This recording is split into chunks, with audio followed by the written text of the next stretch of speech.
Baik, Assalamualaikum warahmatullahi wabarakatuh. Selamat siang, Nah, Ibu. Izinkan kami dari kelompok 7 untuk mempresentasikan materi mengenai dinamika bisnis jasa dan pentingnya pemasaran jasa. Sebelumnya perkenalkan, saya sendiri adalah Aditya, ada teman saya bernama Ahmad Deo Pramudia, dan selanjutnya ada teman saya bernama Ilham Armedia. Nah, ini merupakan eh, foto dari kelompok 7, yaitu kami sendiri. Nah, kita akan masuk ke slide yang pertama mengenai tentang perkembangan industri jasa. Perubahan demografis seperti adanya peningkatan harapan hidup dan jumlah populasi lanjutan usia meningkatkan permintaan akan jasa seperti travel, perawatan kesehatan dan juga keperawatan.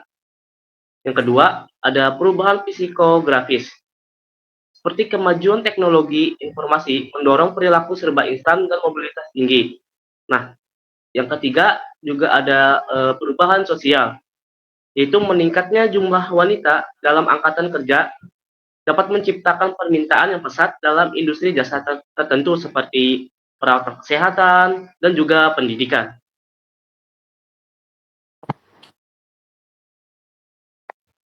Yang keempat ada perubahan perekonomian.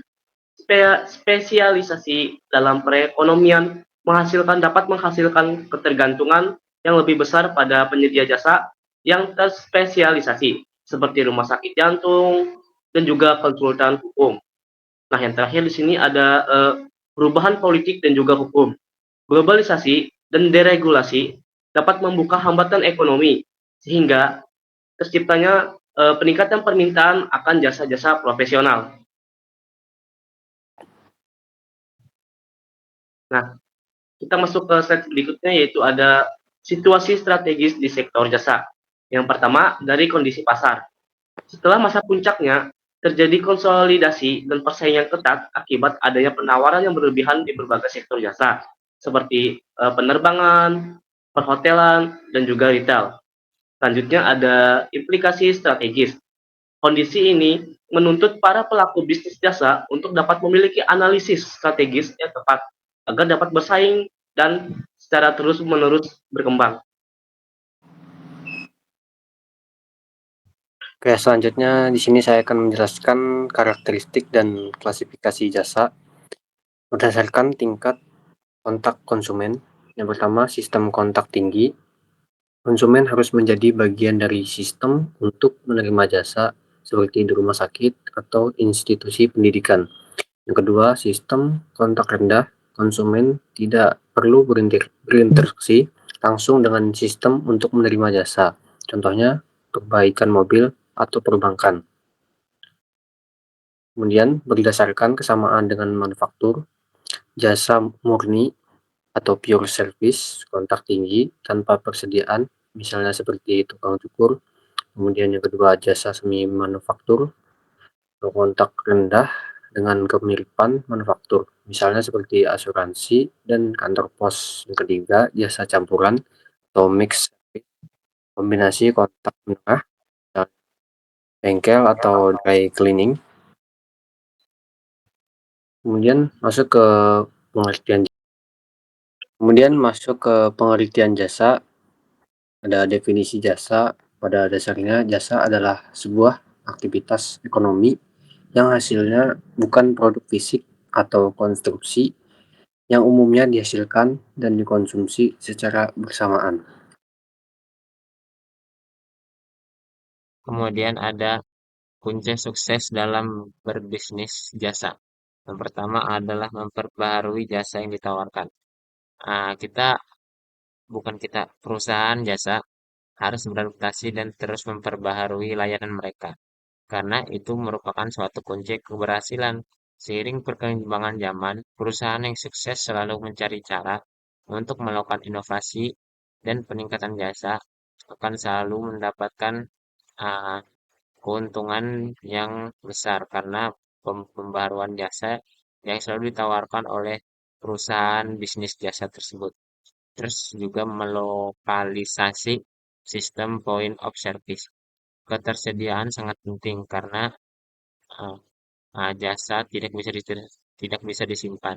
Jadi jasa juga harus selalu tersedia supaya sistem point of service ini bisa terlaksana dengan baik. Juga menyediakan banyak lokasi penyediaan jasa. Dengan banyaknya lokasi penyediaan jasa, kita memberikan banyak pilihan dan juga kemudahan bagi konsumen. Dan ini harus disesuaikan dengan karakter wilayah dan juga market dari jasa yang ditawarkan oleh perusahaan tersebut. Kemudian melakukan kontrak layanan. Sistem kontrak atau keanggotaan dapat membangun loyalitas konsumen dan juga menjadi suatu keunggulan kompetitif kita dibanding kompetitor lain.